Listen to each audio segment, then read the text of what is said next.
Oh yeah, the flight. We could do the flight.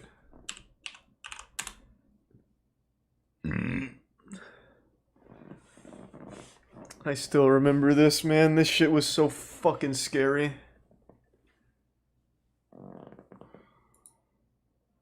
Just let me know. I haven't seen Lamino's video on it. I just meant I remember the event.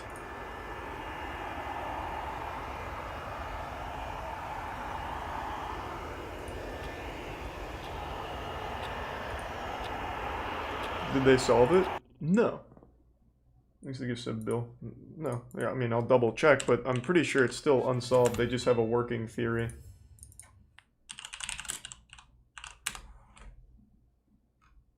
Yeah, no, it's still not solved. It's just working theories.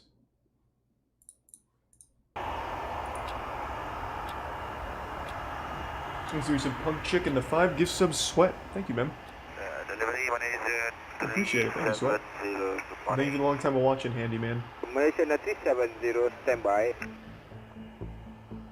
At Kuala Lumpur International Airport, a Boeing 777 is preparing for departure. Malaysian 370, request level. 370, we are ready, requesting flight level 350 to Beijing. The Malaysian unidentifiable. Airlines Oh yeah, I forgot. Flight 370 is a daily passenger flight between Kuala Lumpur, Malaysia and Beijing, China.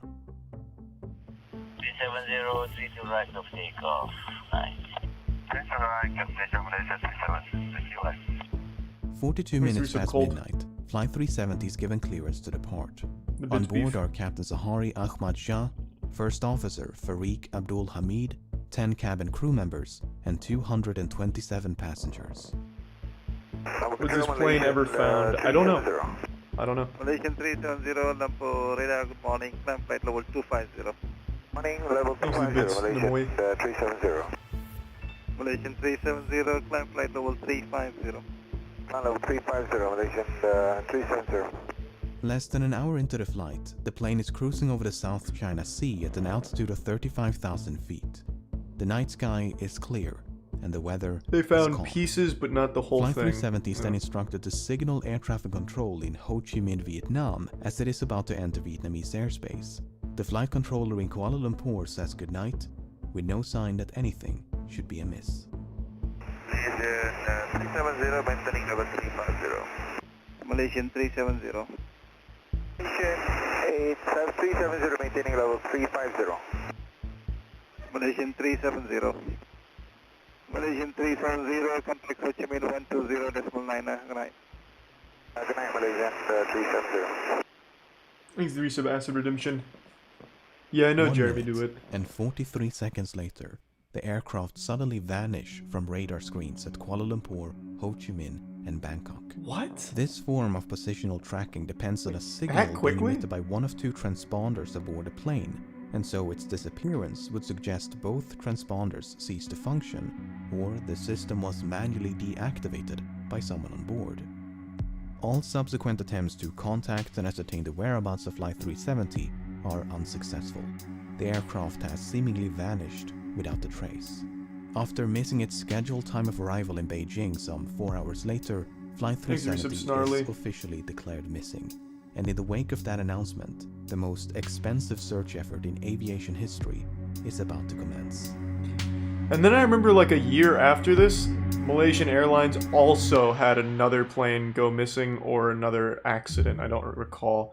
But that one was really fucking eerie because one of the passengers had tweeted, "Here's my The search flight if it was goes initially missing," and then concentrated it around actually the fucking location did. of the flight's disappearance between the South China Sea and the Gulf of Thailand. The search area was soon expanded, however, after the Malaysian military disclosed additional information. Unlike the radar system employed by air traffic control, long-range military radar does not And you rely mean on the transponders Gronkowskis? but use reflectance to track the position Just of done aerial work with them targets. A through the review of the company and data then became collected by the friends. Malaysian military revealed that moments after contact with Flight 370 was lost, the aircraft had deviated from its scheduled flight path with a subtle turn to the right, Yeah, you just haven't followed found by a it scary. prolonged turn to the left.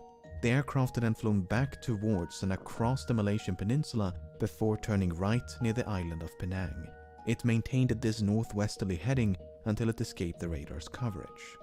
Over the next few days, the Strait of Malacca, the Andaman Sea, and the Bay of Bengal was scoured by a multinational fleet of aircraft and vessels, but there was no trace of Flight 370. Meanwhile, investigators began to analyze the aircraft's satellite communication records. What the fuck? Like all modern airliners, Flight 370 was equipped with a satellite communications terminal, or SATCOM, to send and receive transmissions to and from the ground.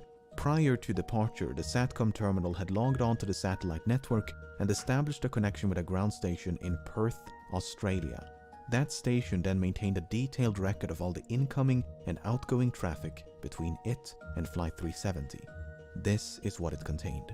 Prior to the flight's disappearance over the South China Sea, everything appeared to be working as intended. Then, at some point during this portion of the flight, the SATCOM link was severed.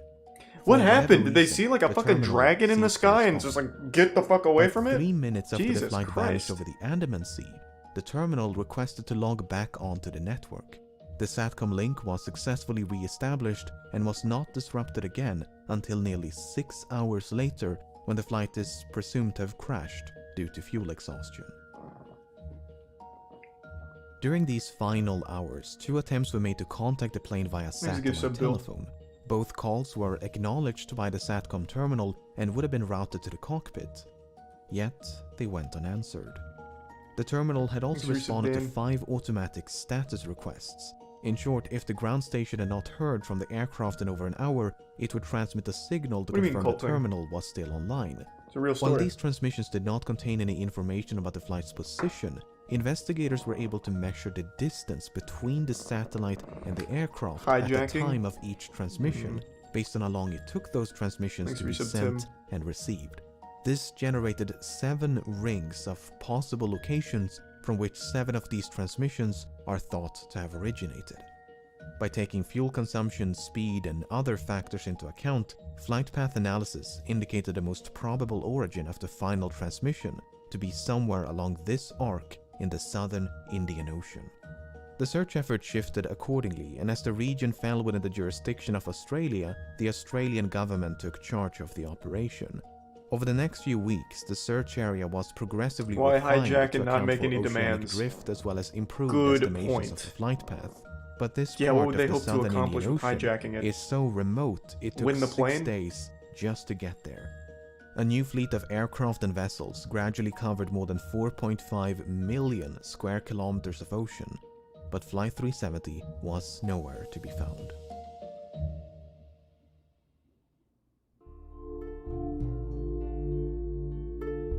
If the impact with the ocean had been sufficiently forceful, it was possible the resulting sound had been recorded by underwater listening devices known as hydrophones. This possibility was investigated, and 4 hydroacoustic monitoring stations had recorded something. It is crazy how much shit there is, like, already in the world. Like, if it crashes in the middle of nowhere, luckily we still have these robo-lizards that we have just for monitoring. Might be picked up by one of those. While the timing and direction of the sound were reasonably consistent with the final satellite transmission, the estimated origin was not. The sound was in all likelihood caused by nothing more than geological activity. Flight 370 was also equipped with 2 underwater locator beacons which had a battery Tier life 1 of out of some control. 40 days, and as the deadline approached in resub early dank. April, signals with a pulse and frequency danky. somewhat similar to the signal emitted by the beacons were detected at depths of up to 3,000 meters. An autonomous submersible then spent weeks scanning the seafloor where the signals had been detected, but no wreckage was ever found. And nothing would be found until more than 16 months later, when a discovery was made on the opposite side of the Indian Ocean. On the 29th of July 2015, a group of people were cleaning up a beach in Reunion, a small island to the east of Madagascar, when they stumbled upon this 2-meter-long metallic object covered in barnacles. Aviation experts what quickly barnacles look identified like? the object as a section of an aircraft. I guess I've never seen a Avionic barnacle. Looks like it's fucking growing almonds. Or like little sunflower seeds, pumpkin seeds or something. Damn, barnacles are fucking weird. object covered in barnacles.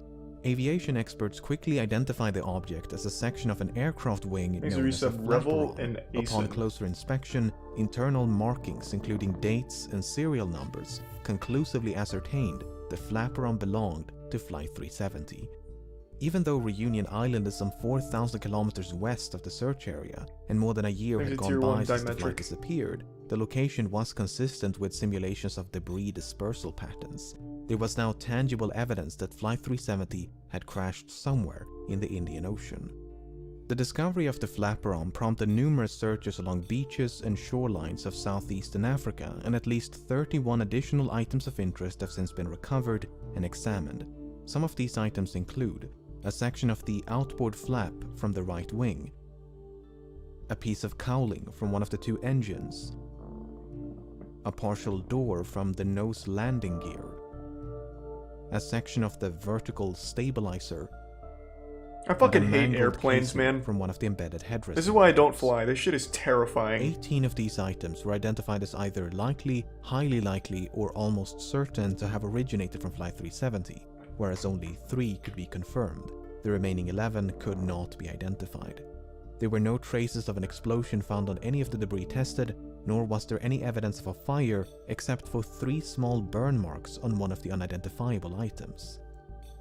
The search for debris was further aided by Earth observation satellites. Analyses of satellite imagery from March of 2014 uncovered a number of images which appear to feature man-made objects floating on or just below the surface in the southern Indian Ocean. However, the images were not nearly sharp enough to resolve any identifiable markings, and multiple searches notwithstanding, this debris was never recovered. A satellite image taken mere hours after the final transmission also captured what appeared to be a contrail some distance away from the search area. A later analysis, however, concluded it was most likely a shadow from a somewhat linear cloud formation.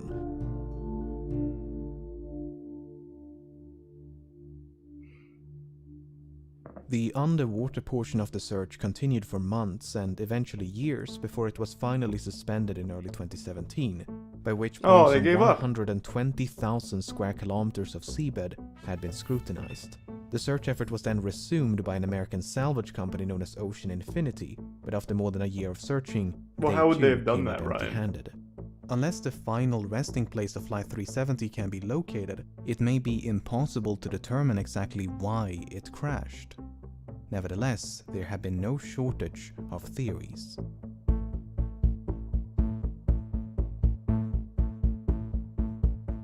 On the day of the disappearance, 2 of the passengers raised suspicion as they had boarded the flight with stolen passports, which immediately prompted concerns of a hijacking.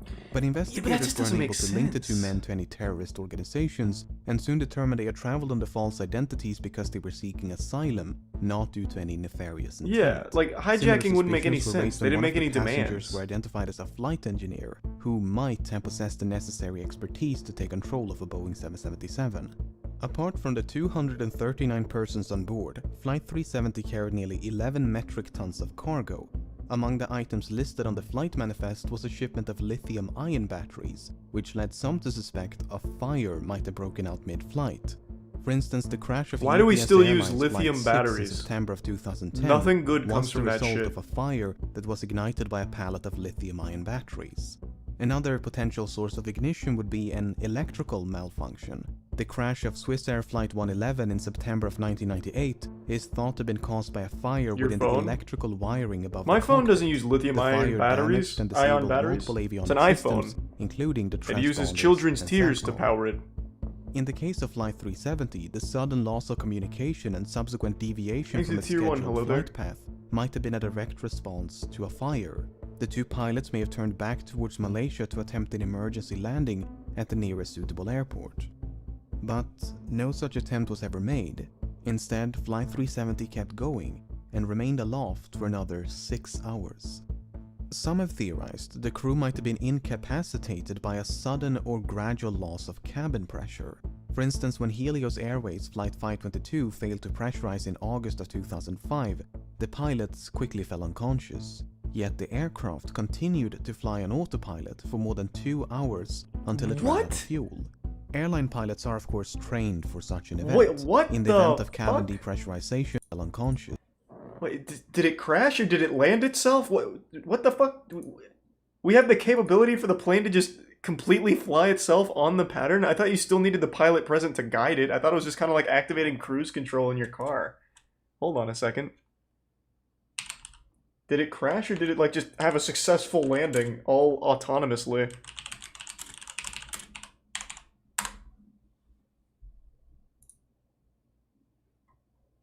Oh, it crashed. Oh, fuck.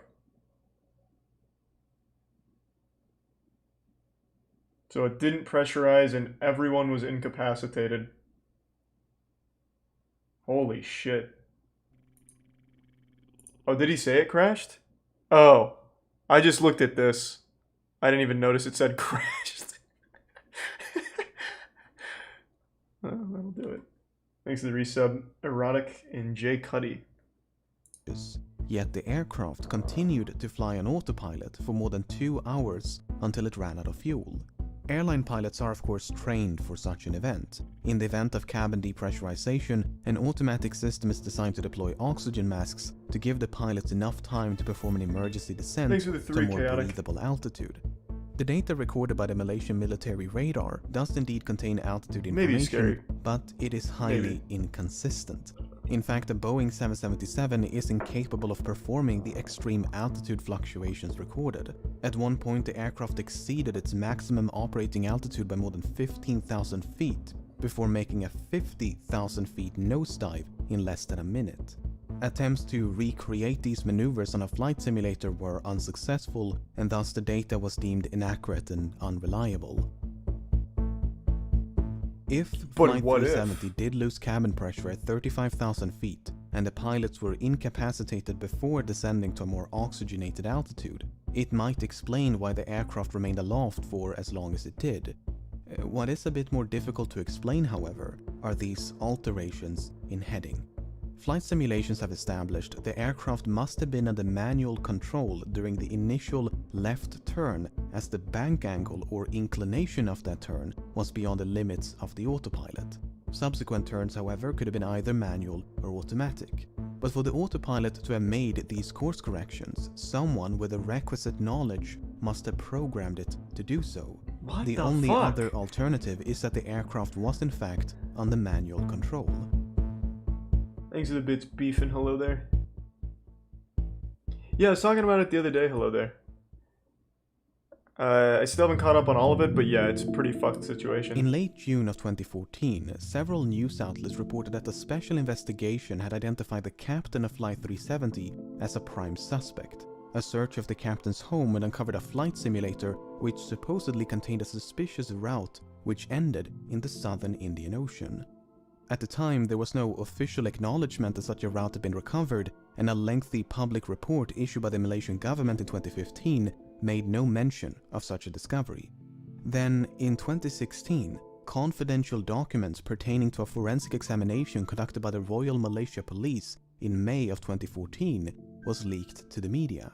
These documents made it clear that such a route had not only been recovered, but thoroughly examined. Soon thereafter, the Malaysian government confirmed the existence of this simulated flight path, and this is what it looks like.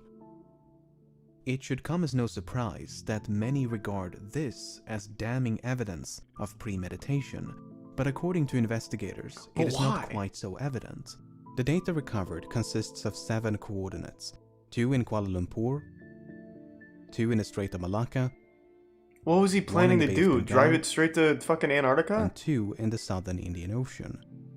The data was reconstructed from a file that had been automatically generated and saved by the simulation software a month before the incident.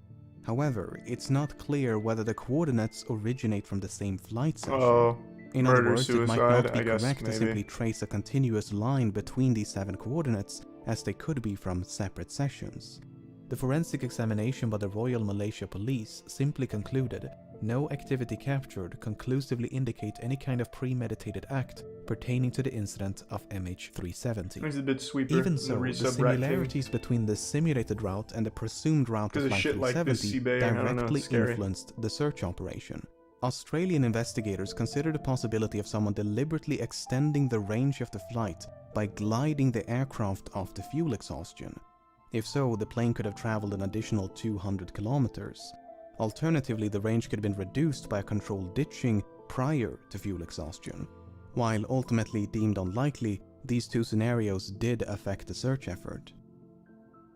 If the captain steered Flight 370 off course with intention of crashing in a remote part of the southern Indian Ocean, his motive is an even greater mystery. Zahari Ahmad Shah was 53 and married with 3 children. He had more than 18,000 hours of flight experience and a spotless track record.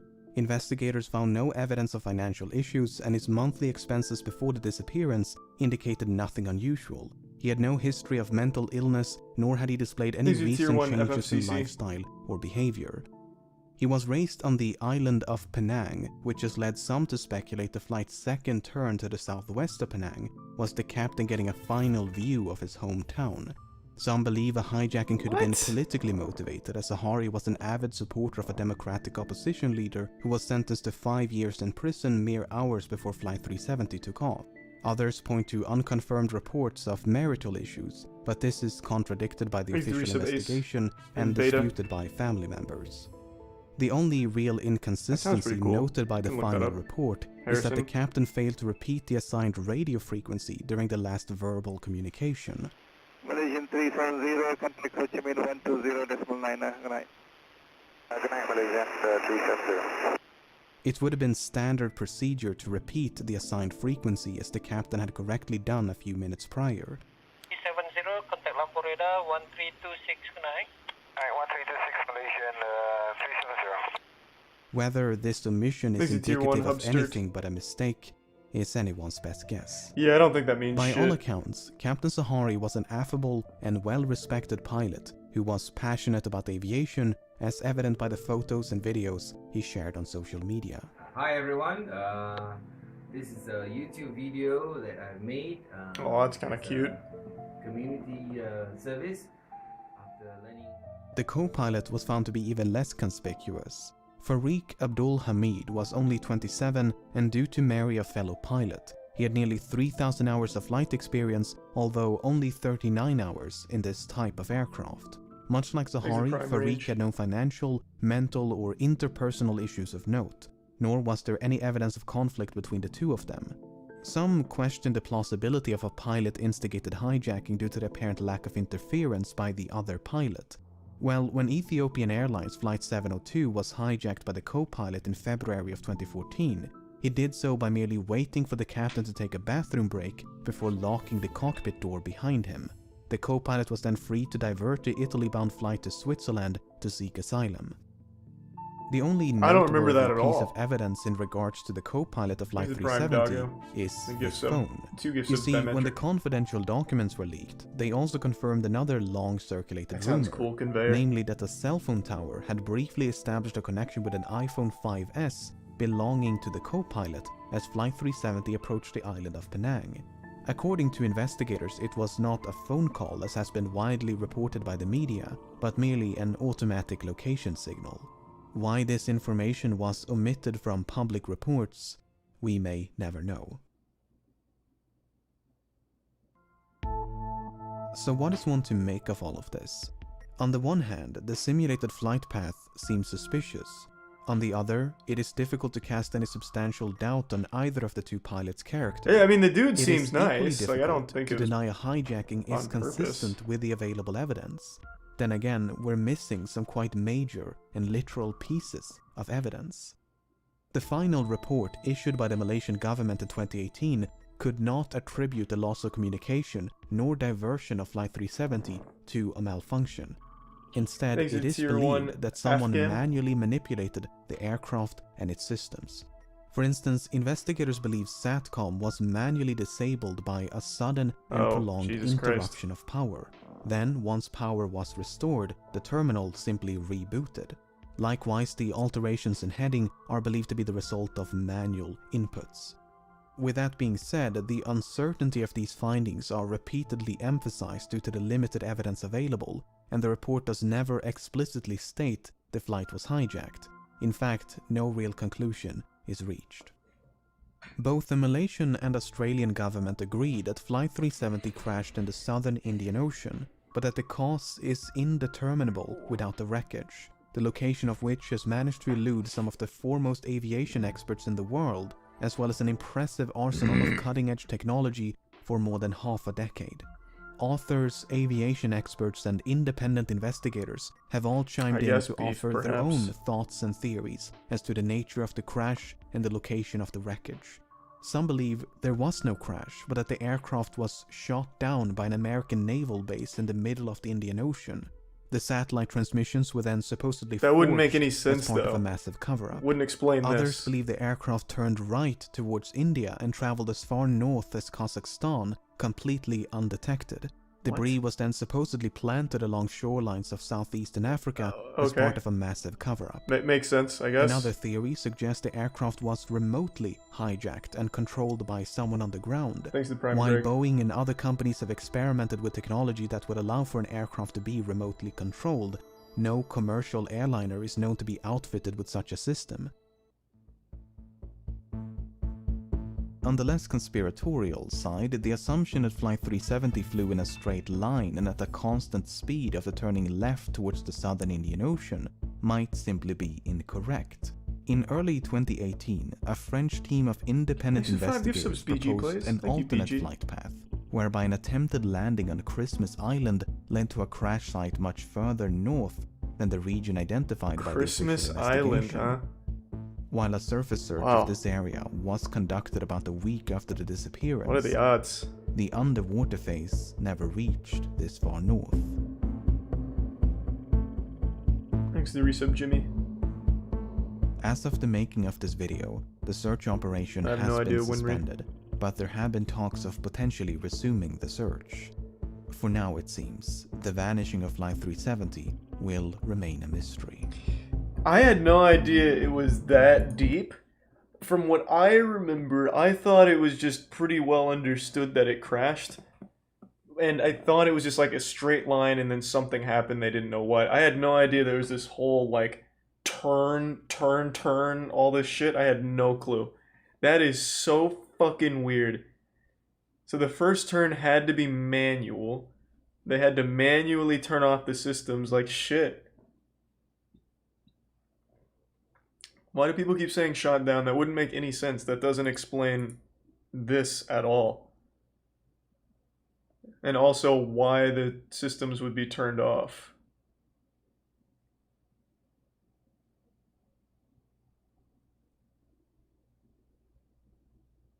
It was shot down by 5G towers. Yeah, maybe that makes more sense. Thanks for the gift sub, Skittle, and the resub, Jimmy. What an interesting fucking mystery, man. Yeah, I fucking hate planes. If even one plane malfunctions and crashes, I'm never going on one. It's fucking horrifying. I wish we could just have some sci-fi shit where it's just a giant portal that rips through space-time continuum, so that way you don't have to be like reatomized. You just like in Jumper, you know? Or not Jumper. Doctor Strange. You just open this giant thing and you see the other side and you just step right through. Simple and easy. Thanks to the resub, Ian. That'd be wonderful. Yeah, like a wormhole.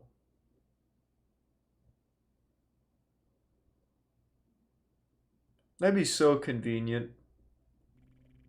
Thanks to the resub, Big Wedge. What if it closed while you were partway through? That's why you jump through. What are the odds that it'd close if you're like fucking jumping through? Seems unlikely.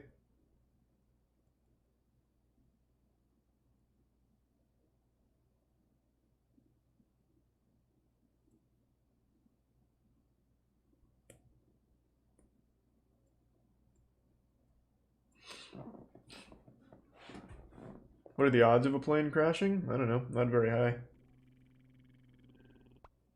Thanks to the tier 1 noob in the prime Loki.